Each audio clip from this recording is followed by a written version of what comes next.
তুমি এখনো ঘুমাচ্ছ? ওঠো। আর একটু ঘুমাই না, ডাকাডাকি করো না তো। আর ঘুমানো লাগবে না। প্রায় আধ ঘন্টা আগে ডেকে আমি রান্নাঘরে গেলাম। তোমার ঘুম ভাঙার এখনো কোনো নাম গন্ধ নেই। একটা মানুষ কিভাবে এত ঘুম কাতুরে হতে পারে?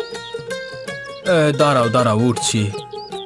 বলি, কাজ কাম শিখিয়ে তুলে ঘুমালে কাজে যাবে কখন? ভূতে কি তোমাকে কাজ করে নিয়ে এসে খাওয়াবে? হ্যাঁ, ভূতেই কাজ করে খাওয়াবে। তুমি কানের কাছে এত ফ্যাচর ফ্যাচর করো না তো, শান্তিতে একটু ঘুমাতে দাও। কি? আমি ফ্যাচর ফ্যাচর করি? আমি তোমাকে শান্তিতে ঘুমাতে দিই না? ওগো, এই কথা শোনার আগে আমার মরণ হলো না কেন? ওর ছাতার মাথা, ঘুমাবই না আর, আপদ একটা। আমি এখন আপদ হয়ে গেছি? আপদ নয় তো কি, ষাঁড়ের মতো এত ডাকাডাকির কি আছে? হ্যাঁ, রান্না হয়ে গিয়েছে, ভাতগুলো খেয়ে আমাকে উদ্ধার করো। আমাকে কাজে বেরোতে হবে। মানুষ আমাকে চেহারা দেখে টাকা দেয় না, কাজ করা লাগে। কি আমার কাজের মানুষ রে, অকর্মা ঢেঁকি একটা। আমি অকর্মা ঢেকি, আর তুমি কি করো? তো অন্যের জুতো পালিশ, তার আবার বড় বড় কথা। হয়েছে হয়েছে, তোমার সাথে কথায় আমি পেরে উঠবো না। খাবার দাও, খেয়ে কাজে চলে যাই। উঠে এসো, আমি খাবার বেড়ে রেখেছি। ভালো করেছো। আমি সব সময় ভালো কাজই করি। সেটা তো দেখতেই পাচ্ছি। কিছু বললে তুমি? না না, কিছু বলিনি তো।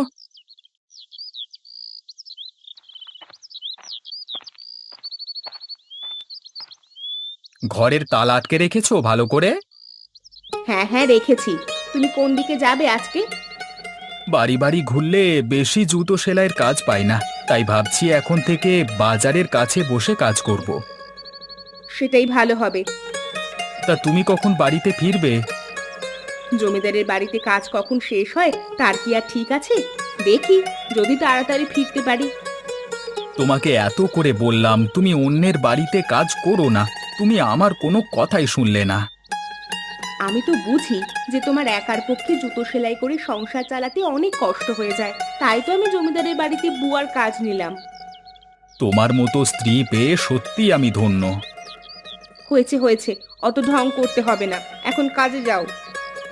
ঢং না, সত্যি তোমাকে পেয়ে আমি অনেক খুশি।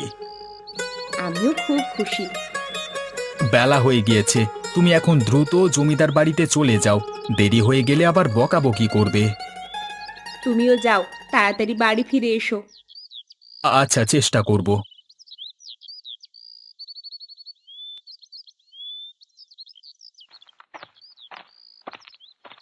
কিরে হামিদা, তোর আসতে এত দেরি হলো কেন? ইয়ে মানে, বাড়ি থেকে আসতে আসতেই দেরি হয়ে গেল। ইয়ে মানে কি? কাজ না করলে কি তোকে চেহারা দেখে পয়সা দেব? আর এমন হবে না। এই জন্যই এসব গরিব ফকিন্নিদের দেখতে ইচ্ছে করে না। দেরির দেরি করছে, এখন এসে আবার নানান বাহানা বানাচ্ছে। বাড়িতে রান্না করে স্বামীকে খাওয়াতেই দেরি হয়ে। ও, তোর বাড়িতে রান্না করে ভাত খেয়ে এসেছিস, এখন আমরা কি হাওয়া খেয়ে থাকবো? আমি এক্ষুনি রান্না বসিয়ে দিচ্ছি। গিন্নি, গিন্নি, এদিকে আসো তো।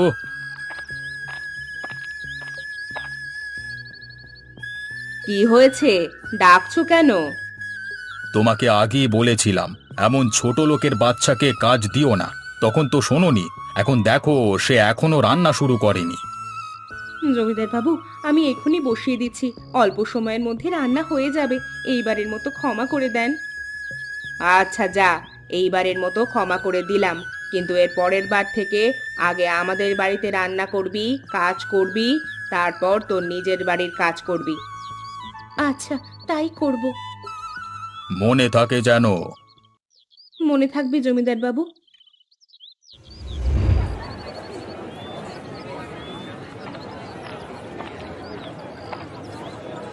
জুতো পালিশ করবেন? জুতো পালিশ, পুরনো জুতো পালিশ করে নতুনের মতো বানান।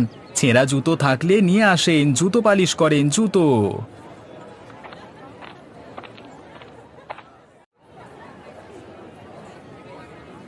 এই মুচি, দেখ তো, আমার জুতোটায় কাদা লেগে গিয়েছে, পরিষ্কার করে দে তো। পাটা এগিয়ে দেন স্যার, পরিষ্কার করে দিচ্ছি। আরে কি করছিস ফকিরের বাচ্চা? নোংরা কাপড় দিয়ে পরিষ্কার করে দিচ্ছিস কেন? টিস্যু পেপার নেই তোর কাছে? না স্যার, আমার কাছে টিস্যু পেপার নেই। কাকে কি বলি আমি?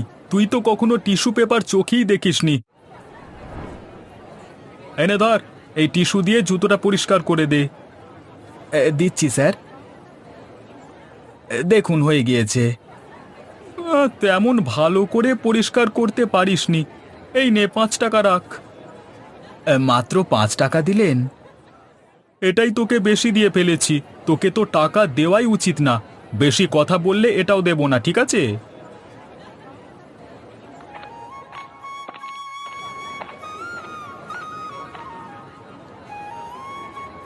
ভাই, ব্যবসা কেমন চলে আপনার? এই তো কোনো রকম চলে যাচ্ছে।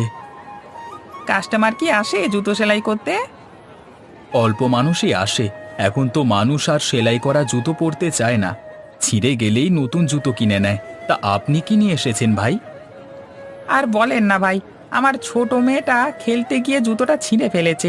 সেটাই সেলাই করতে নিয়ে আসলাম। দেখেন তো সেলাই করা যাবে কি না। যাবে, তবে একটু সময় লাগবে।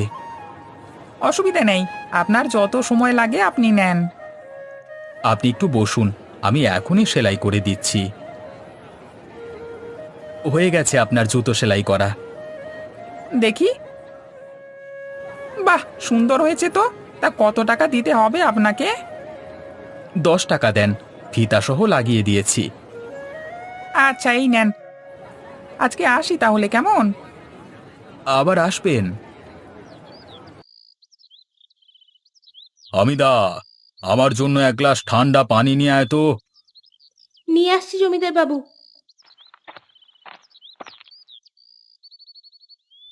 এই নিন আপনার পানি। কি ব্যাপার, পানি নিয়ে আসতে এত দেরি হলো যে? ঘরে কি ঘুমিয়ে পড়েছিলিস নাকি? না জমিদার বাবু, ঘুমিয়ে পড়িনি। আপনি বলার সাথে সাথেই তো পানি নিয়ে আসলাম। আবার আমার মুখে মুখে কথা বলছিস? এই নে তোর পানি, তুই খা। ঠিক আছে, আমি আবার পানি নিয়ে আসছি। তোর কাছে আবার আমি পানি চেয়েছি কি? না জমিদার বাবু। তাহলে পানি কে খাবে? যা, রান্নাঘরে গিয়ে মন দিয়ে কাজ কর। আচ্ছা।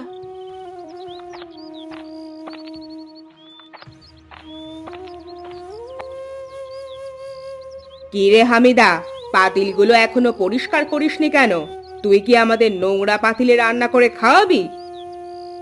না, আমি তো জমিদার বাবুকে পানি দিতে গিয়েছিলাম, তাই বাসন মাজতে দেরি হয়ে গিয়েছে। আবার মুখে মুখে কথা বলছিস?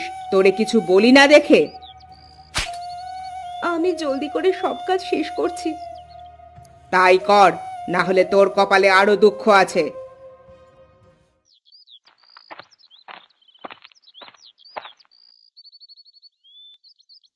কি ব্যাপার, তুমি কখন আসলে? এই তো কিছুক্ষণ আগেই আসলাম, এসেই রান্না বসিয়ে দিয়েছি। ভালো করেছো, অনেক ক্ষুধা পেয়েছে। ঠিক আছে, তুমি গোসল করে নাও, আমি রান্না শেষ করছি। ঠিক আছে।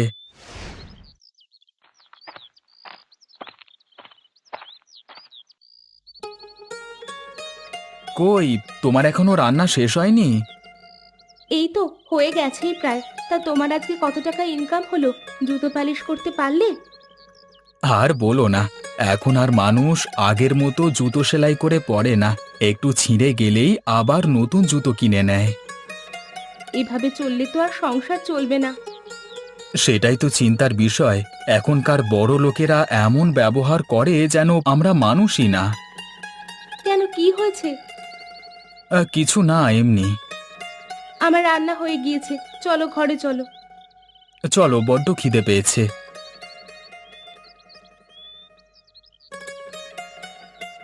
তুমি খাটে বসো, আমি খাবার বেড়ে দিচ্ছি। আচ্ছা।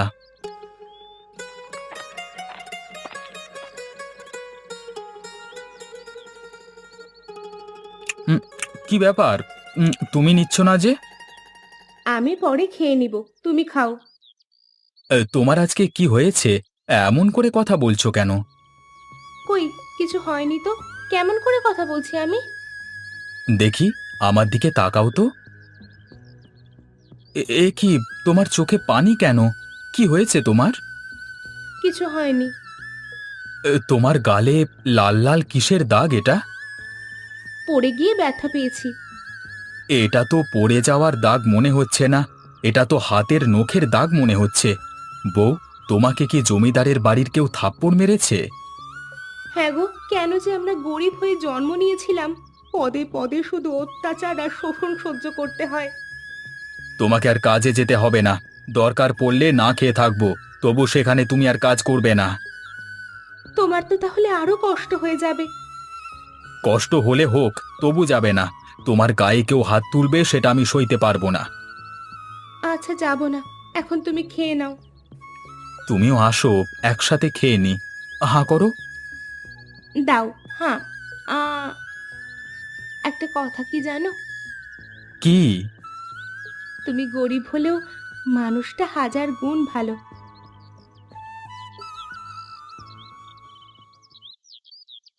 কি গো, শুনছো? বলো, কি হয়েছে? আজকে কি রান্না হবে? কেন, ঘরে বাজার নেই? শুধু কিছু শাক আছে ফ্রিজে, আর কিছু নেই। মাছ নেই কেন? না, তুমি বাজারে গিয়ে নিয়ে এসো। সেদিন না বাজার থেকে কতকগুলো মাছ নিয়ে আসলাম। সেগুলো কি আজও থাকবে? খেলে তো শেষ হবেই। আচ্ছা, ব্যাগটা নিয়ে এসে দাও। দাঁড়াও, আসছি। এই নাও, রুই মাছ পেলে নিয়ে আসবে। আচ্ছা, ঠিক আছে।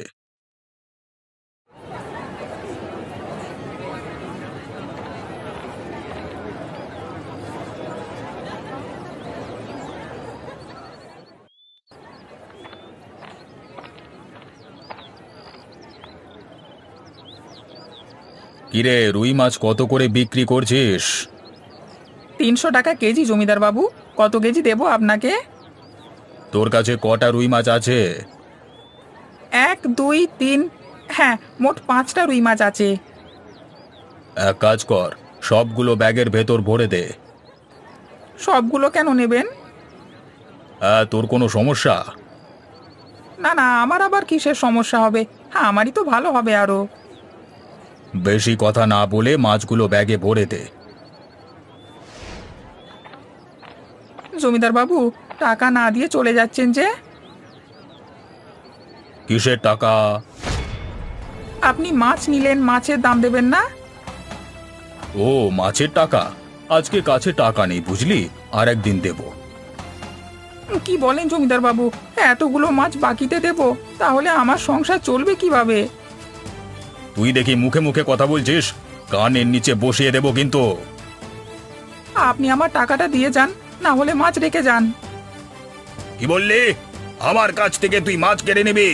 দাঁড়া, আজকে তোর একদিন কি আমার একদিন। আরে আরে জমিদার বাবু, আপনি মাঝিকে মারছেন কেন? তুই সামান্য এক মুচি হয়ে আমাকে জ্ঞান দিচ্ছিস? আমি কি করব না করব তোকে কি বলে করতে হবে? এই, আপনি মাছ নিয়েছেন, তাকে তার দাম দিয়ে দিলেই তো হয়। জমিদার বাবু, আপনি গরিবের পেটে লাথি মারেন না। বউ বাচ্চা নিয়ে না খেতে পেয়ে মারা যাব। তোরা জাহান নামে যা, ছোট লোকের বাচ্চা, আমাকে যেতে দে। জমিদার বাবু, আপনি এটা খুবই অন্যায় করলেন, এর ফল আপনাকে ভোগ করতে হবে।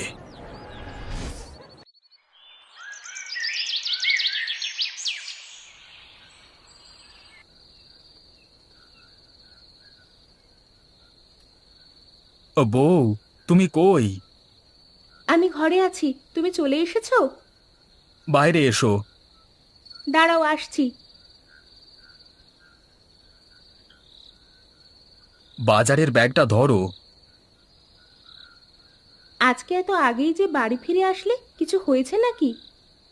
আজকে মনটা ভীষণ খারাপ। কেন, কি হয়েছে? ভেতরে চলো, বসে বলি। তা বলো, কি হয়েছে? কি কারণে মন খারাপ? আজকে বাজারে হঠাৎ জমিদার বাবু মাছির দোকানের সামনে আসে। তারপর? তারপর দরদাম করে সব রুই মাছ ব্যাগে নিয়ে টাকা না দিয়ে চলে যেতে থাকে। বেচারা মাঝি তার কাছে টাকা চাওয়াতে কি মারটাই না মারল। তার টাকা সে চাইবে না তো কি চাইবে, তাই বলে মারবে? গরিব বলে কি আমরা মানুষ না? তারা ধনী হয়েছে বলে যা খুশি তাই করবে? এর একটা ব্যবস্থা করতেই হবে। হ্যাঁ বউ, এর একটা ব্যবস্থা ঠিক করব। কালকে বাজারের সবাই মিলে আলোচনা করব। গ্রামের সকল গরিব মানুষ, যেমন মুচি, মাঝি, বুয়া, মালি, ঝাড়ুদার, সবজিওয়ালা, ভ্যানওয়ালা, রিক্সাওয়ালা, সবাইকে নিয়ে কালকে বাজারে একত্রিত হব। তাই করো। আজকে রাত হয়ে গিয়েছে, চলো খেয়ে দিয়ে ঘুমিয়ে পড়ি। আচ্ছা আসো, আমি খাবার দিচ্ছি।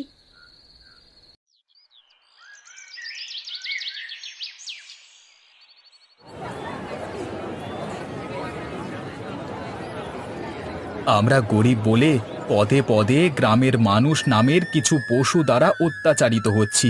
তারা আমাদের মানুষ বলে মনে করে না। আমরা এর একটা সমাধান চাই, যাতে আমরা স্বাধীনভাবে রোজগার করে দুবেলা খেতে পারি। কেউ ক্ষমতা দেখিয়ে সব লুট করে নিয়ে যাবে, এটা আমরা মেনে নেব না। আমরা এসব অন্যায়ের বিরুদ্ধে প্রতিবাদ করব। আপনারা কি বলেন? হ্যাঁ হ্যাঁ, আমরা আপনাদের সাথে আছি। এই অন্যায়ের সঠিক বিচার নিশ্চিত করতে হবে। আমরা আর কোনো জমিদারের মতো মানুষ কিংবা ধনী যারা টাকার অহংকার করে তাদের কোনো কাজ করব না, কোনো কাজ করব না আজ থেকে। আমরা তাদের কাছে মাছও বিক্রি করব না, দোকানপাট তাদের জন্য বন্ধ, যাতে তারা নিজের কাজ নিজে করে বুঝতে পারে খেটে খেতে কত কষ্ট। আমরা বাঁচতে চাই, কারোর দ্বারা অপমানিত লাঞ্ছিত হতে চাই না। হ্যাঁ হ্যাঁ, আমরা সবাই এটা চাই। গিন্নি, এক গ্লাস পানি নিয়ে এসো তো। আমি পারবো না। হামিদা কোথায়? তাকে দিয়ে পাঠাও। সে কয়েকদিন ধরে কাজে আসে না, সে আর আমাদের এখানে কাজ করবে না। তুমি নিয়ে এসে দাও তাহলে। আমি পারবো না। সকাল থেকে রান্না বান্না থেকে শুরু করে বাসন মাজা, জামা কাপড় পরিষ্কার করা, ঘর মোছা, এত কাজ করতে করতে আমার হাত ব্যথা হয়ে গিয়েছে। আমি কখনো এত কাজ করেছি? আমার গরম পানি করেছো? না, নিজের কাজ নিজে করো। আমি কি তাহলে আজকে গোসল করব না? তুমিই ভালো জানো। কি রান্না করছো আজকে? ঘরে কোনো বাজার নেই, তাই রান্না হয়নি। কাউকে দিয়ে বাজার করিয়ে নিয়ে আসলেই তো হতো। পাঠিয়েছিলাম, বাজার সব বন্ধ। তুমিই যাও। বুঝেছি, আমাকেই যেতে হবে।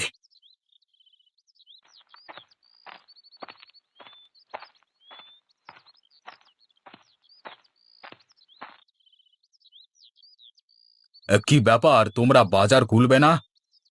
আমরা আপনাদের কোনো কাজ করব না, আপনাদের অন্যায় মেনে নেব না আর। আমি আমার ভুল বুঝতে পেরেছি, আমাকে তোমরা সবাই ক্ষমা করে দাও। তোমাদের সব পাওনা টাকাও আমি পরিশোধ করে দেব। কিভাবে বিশ্বাস করব আপনাকে? আজকে কয়েকদিন ধরে ঘরে খাবার নেই, না খেয়ে আছি। আমি বুঝতে পেরেছি গরিবদের না খেয়ে থাকবার কষ্ট। আচ্ছা, আপনার কথা আমরা বিশ্বাস করলাম। কি বলেন আপনারা সবাই? তাকে ক্ষমা করা উচিত। তাকে ক্ষমা করে দেন, সে তার ভুল বুঝতে পেরেছে। এই গ্রাম যেমন ধনীদের তেমনই গরিবদের। এখানে সবাই আমরা একজন আরেকজনের পরিপূরক। সবাই এই কথাটা যত তাড়াতাড়ি বুঝবে ততই মঙ্গল।